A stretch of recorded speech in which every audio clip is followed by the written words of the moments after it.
Well, we've been having a lot of people asking questions about our new audition. Audition, yes, about our new audition, our new addition. So we want to answer them.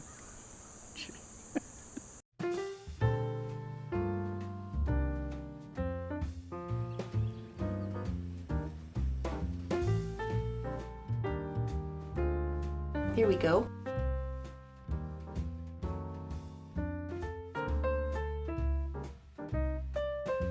Yeah. Wow.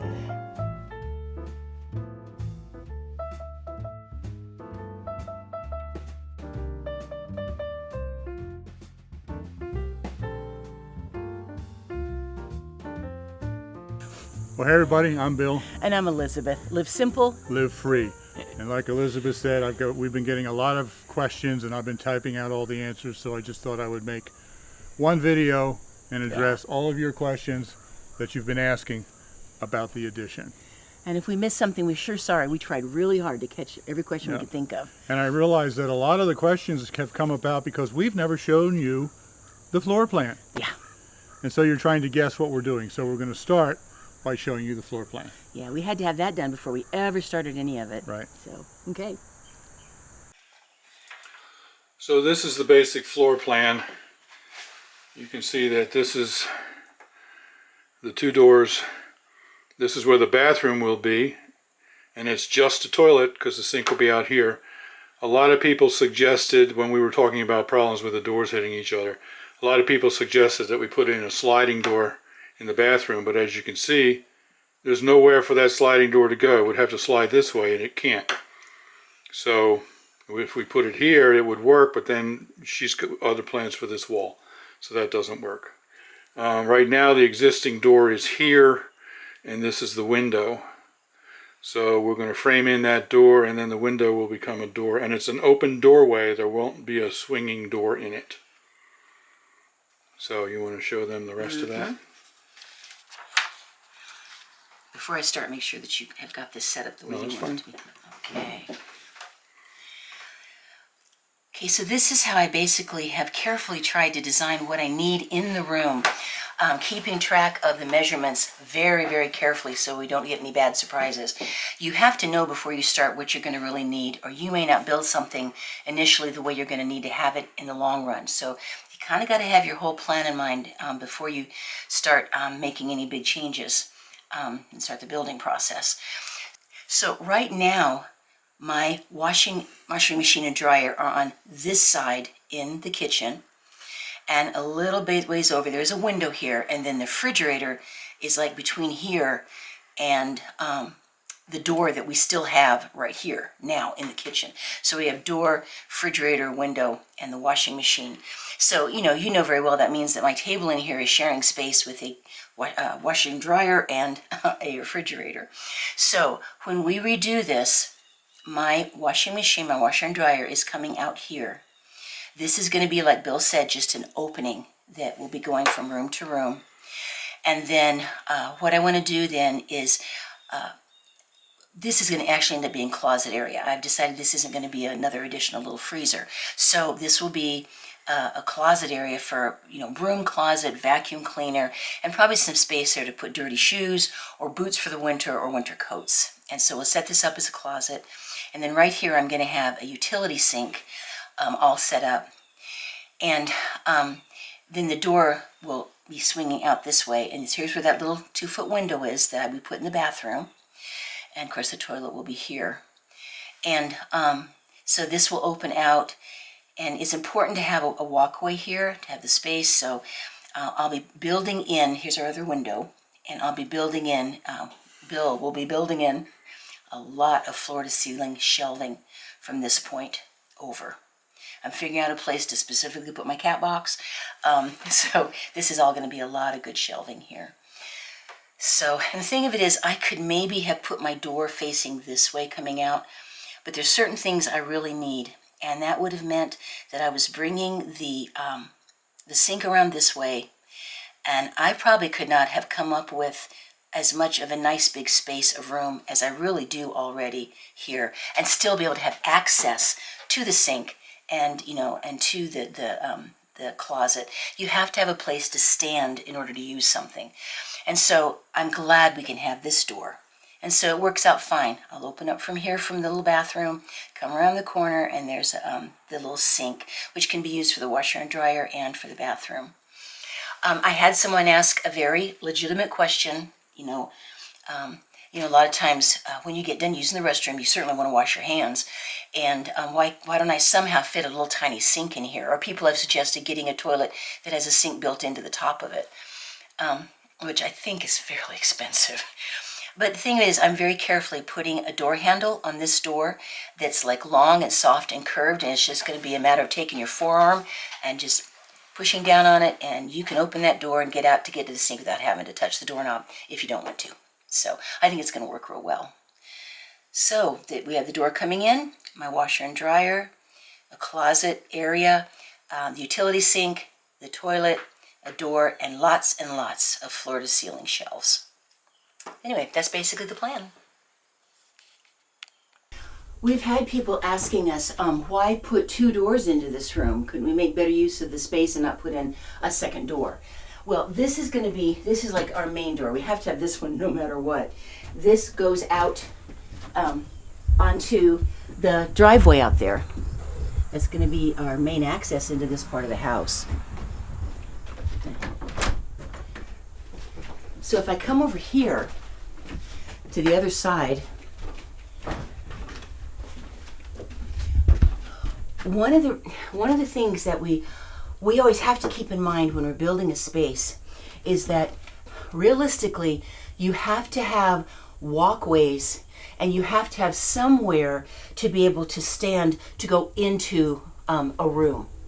And so, going across here, we have to keep in mind that we're going to need to have a good walkway to get to everything in the room. We can't fill that in. And also, right here is going to be the little room that has just the toilet in it. And that door will be opening, and you have to have somewhere to step out of that room. And so it just made sense that if we're going to put in a window for some more light and ventilation, and if we're going to even think about another door here, go ahead and put it in this same square that we kind of have to maintain anyway if we're going to have access in and out of the little bathroom. That's basically a little hallway right there. Yeah. It's it's like a landing kind of a feeling, but it's a little hallway, yes. So it's a good place to put in our window, and it's a perfectly fine place to put in this other door because we have to have the space anyway. We're not going to be building in this particular space. Also, though, the main reason that we have really wanted to go ahead and put this door on this side is because of what's out here.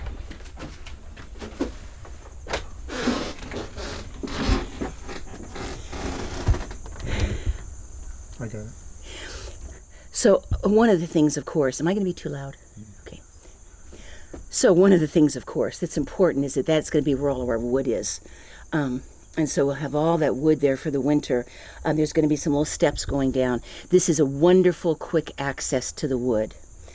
But also, around this corner here, there's going to be some kind of important things that we need this door for also. Okay, so Bill has worked really hard at getting this all smoothly leveled off. The gravel's in place. This spot right here has plans for the future. Not immediately, but for the future. We really want to put a hot tub out here. A small one. It doesn't have to be a great big party hot tub, but it's got a very real reason. I know without a shadow of a doubt that if I could get into that really hot water on a fairly regular basis, it would do wonders for my arthritis. I just want to sink in up to here and just, even if it's just 10 or 15 minutes, and give my bones a good hot soak. It is so therapeutic. And so I would be planning on, I don't care what time of the year it is, just getting out here and getting that good deep heat soak, I think would be absolutely wonderful. And then what we're doing over here, and the reason he went ahead and made this really deep gravel is that we'd like to be able to get out of the hot tub and come right over here and we have a shower that we could just rinse all the hot tub water off, or rinse off real well before we get in the hot tub, which is also a really good idea. And so this will just drain down through the gravel and go out that perforated pipe under there and just drain away without any problems at all. So that'll be very handy to be able to just rinse off real quickly out here. And so in terms of coming out to the hot tub, especially in the winter, I just like the idea of stepping right outside the door. I can get in, get a good soak, shower off, and then go right straight back in again. And so that access is going to be nice. And it will also, this will make it easier rather than trying to wind our way through the patio. What if I've got patio furniture there? Like, you know, if I'm trying to soak in this at night, it just is going to be a quick and easy way to get in and out. And also, I'm just, you know, I don't think you get cold very quickly, but it just makes it less likely that we would get cold. And then right here, Bill's going to be putting some steps right down there. And now, of course, this is our wood shed here. Which is empty at the moment. Yeah, that's going to be getting filled up very soon. But that's where all of our wood's going to be. So this will be a very quick trip to just run it, get the nice big old heavy thing of wood in that wonderful wood bag we have, and then bring it right back in again. That way I can pick up the wood here and go right in the door instead of going all the way around to the other side. Right. And like you said, we want to have some lawn furniture-y, patio kind of stuff out there. And it's just going to be, you know, I'd like to not have to feel like that has to be, once again, a path or a corridor that's kept clear. If we want to put a table there and some chairs, we don't have to worry about having to weave around them and stuff, because we'll have access out this way and access at the other side. Anyway, so that's why we're doing that.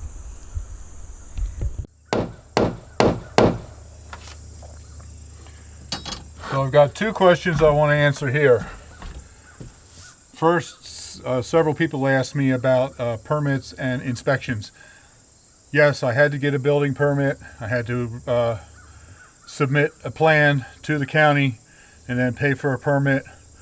It wasn't expensive. I don't remember now without going to look up the receipt, but I think it was around maybe $100. They got to get their money right. And then yes, I do have inspections required. I had to get the footer forms inspected before I poured the concrete in the footers. They wanted to make sure they were deep enough and big enough, that sort of thing.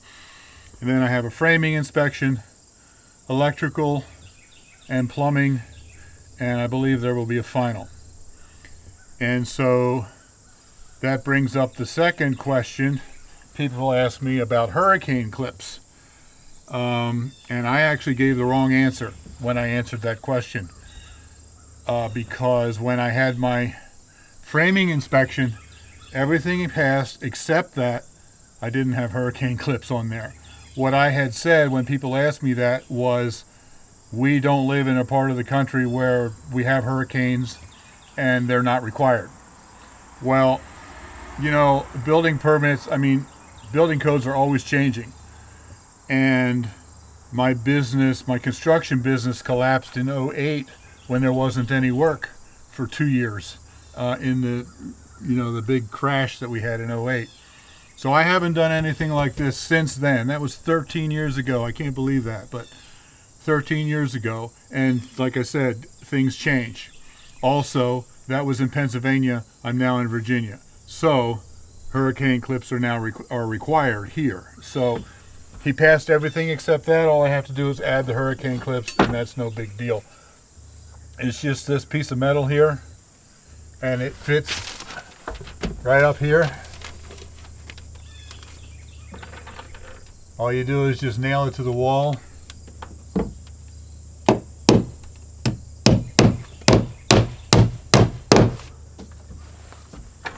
And then you nail this part into the rafter. And I'll put a bunch of nails in there. And that way that actually is a better attachment of the rafter to the wall to keep high winds from pulling your roof off. So I just got to put those all the way around. We've had questions about these two windows. This small one is a 2x2. It'll be in the little bathroom, toilet room. It is very small, but its main purpose is to bring in some light and some natural ventilation.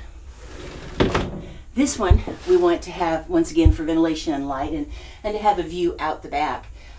This is a 2 foot by 3 foot, and this one is a hung window. And we've had people wonder, well, why'd you get one slider and one hung? They don't match. It was so cute. Bill answered that and he was like, oh, no, they're both hung windows. And then he checked and he went, oh no, that's right, the smaller one's a slider. I was like, oops. Well, for one thing, people are never going to see both windows at the same time very readily anyway. This is going to be inside of a room. And so it's not like they're going to clash with each other when you can see them both at the same time.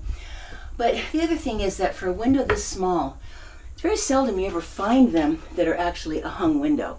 This is a much more efficient way to get good ventilation in. And most of them, not all of them, most of them are made this way when you get down to a 2x2 window. Whereas, of course, with this one, we really wanted a good basic window that would just slide open nicely, give a good amount of air coming in, and I can see out and see what's going on in the backyard. Boy, honey, this thing just slides like a dream. Yep. Oh. So anyway, that's why it seems like they're different, but they serve different purposes. And I'm going to really appreciate having this in the bathroom. Just there's always natural light, and we can get fresh air in everywhere. So yeah, that was our windows. Now I had a number of questions that were asked about the roof, and that's when I realized that I didn't really give you guys any detail about what was happening up there because I hired the other crew to do it and I just filmed them, time lapse. So one of the questions was why we didn't use tar paper or felt paper. Well, we did, but let me explain to you a little bit about the whole system. Out here on the end, we used what's called ice and snow guard or snow shield. This is very important in areas where you have snow because here's what happens. No matter how much insulation you have in the ceiling out here, there's going to be a little bit of heat that escapes through there and hits the roof above. And so you have a little bit of heat going up to the roof, but you don't have any going out here because it's cold underneath. So what happens is that little bit of heat gets through and it melts just a little bit of the snow that's up on the roof up here. It begins to run down. As soon as it hits down here where there's no heat coming from underneath, it refreezes. What that does is it actually builds a little bit of an ice dam down here so that the water from above that melts goes down, hits that dam and can't run off.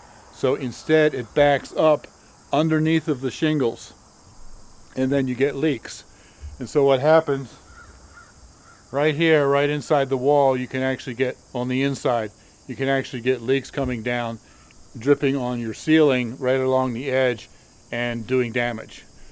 So we put in what's called the ice and snow guard.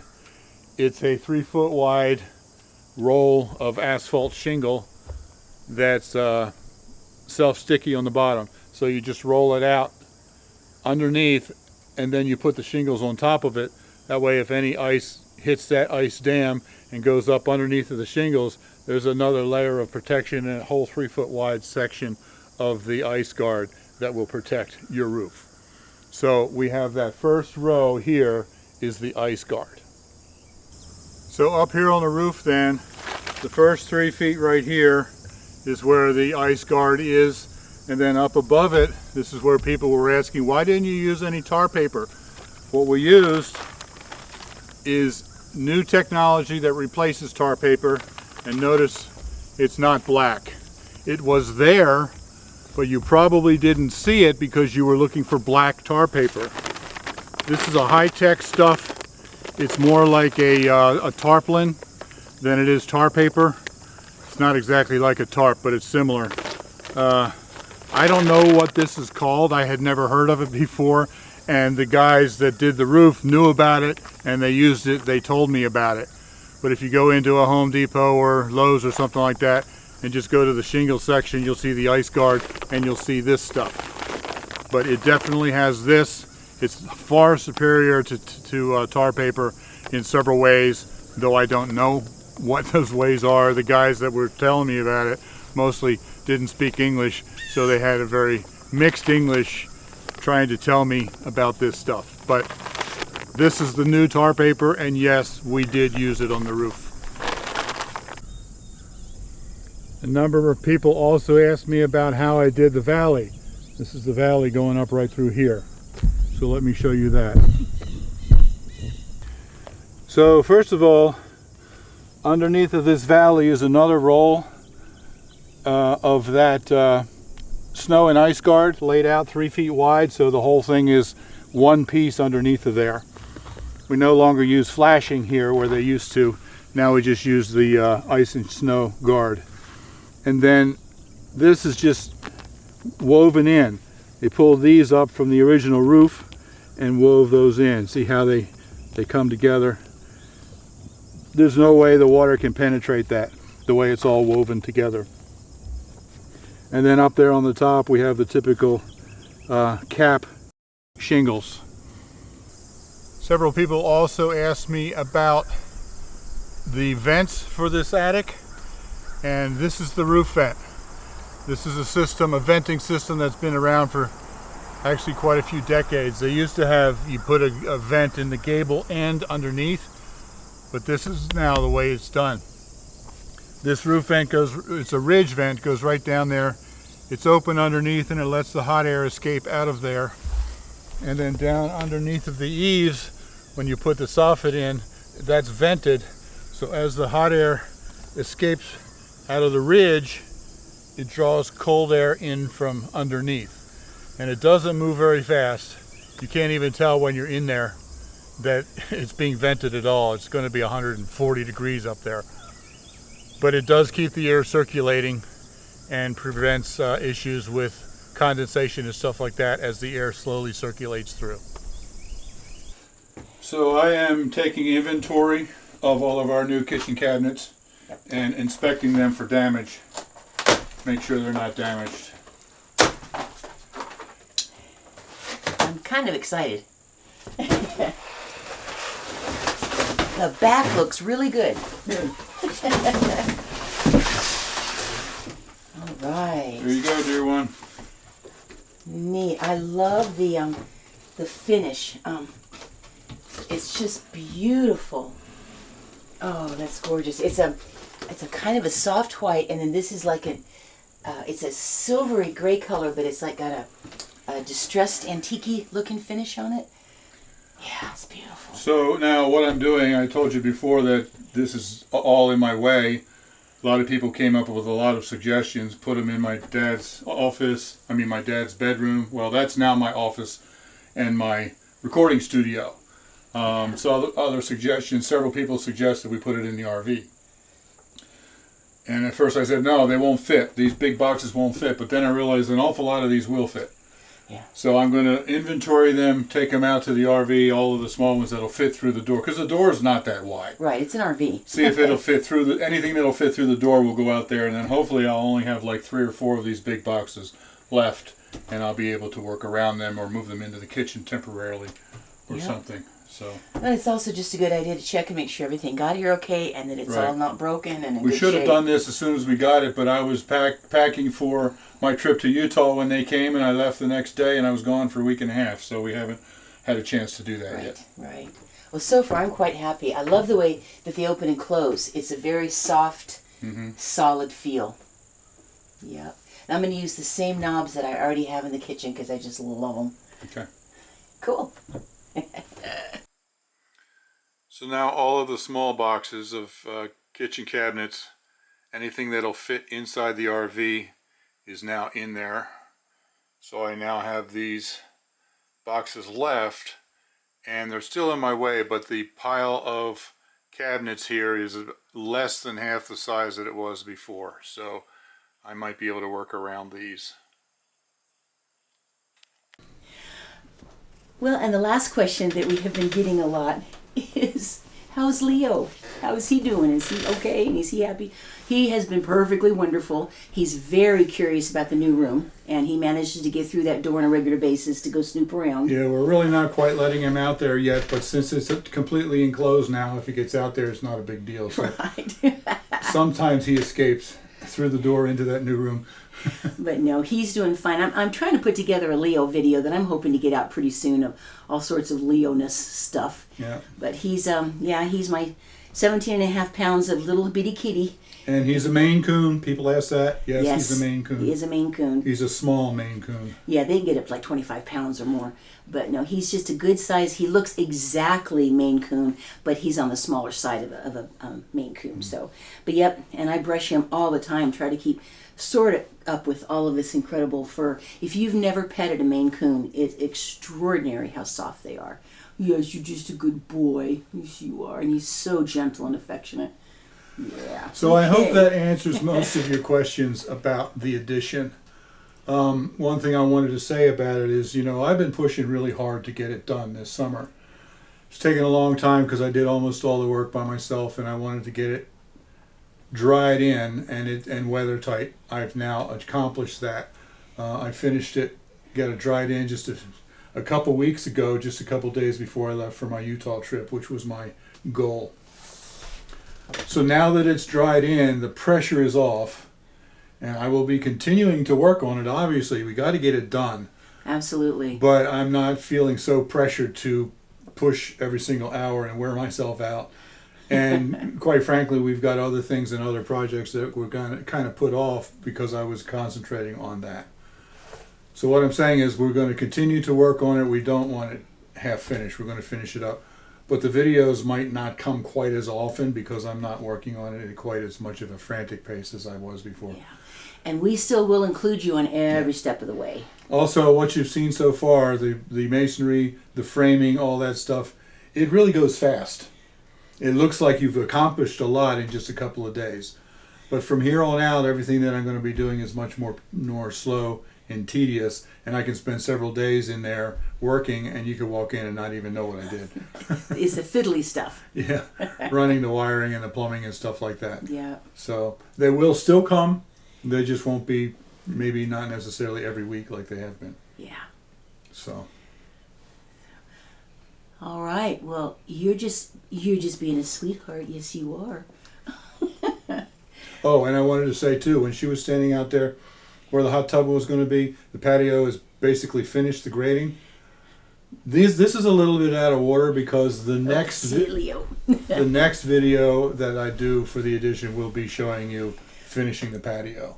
Yeah, yeah. You're going to look at it and go, hey, are we not going to get to see that? Yes, finishing the patio will be coming out. It's just we just need to get that one put out, and we wanted to do this one first. Putting out videos doesn't happen always exactly in the order that you might think. Mm-hmm. It's sometimes you have to put a lot of things together to be able to finish something up. And sometimes people don't realize that our videos are sometimes as much as 2 or 3 weeks behind. Right. I mean, it takes time to get them ready, and we want to always kind of keep something kind of what we call in the pipeline. Keep something working so that we know we'll have a video to be coming out. And sometimes we produce videos faster than we can put them out. Right. So we have 4 or 5 in the pipeline. Yeah. And waiting their turn. Yeah. So that puts it a couple weeks away. So. But we do want to kind of reassure everybody that we're doing our very best to include you in like every step of the way. Yeah. So.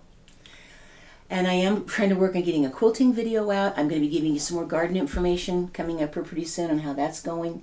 And like I said, I'm trying to put together a sort of day in the life of Leo video. So, but all that's just whenever I can manage to get it all done. Yeah.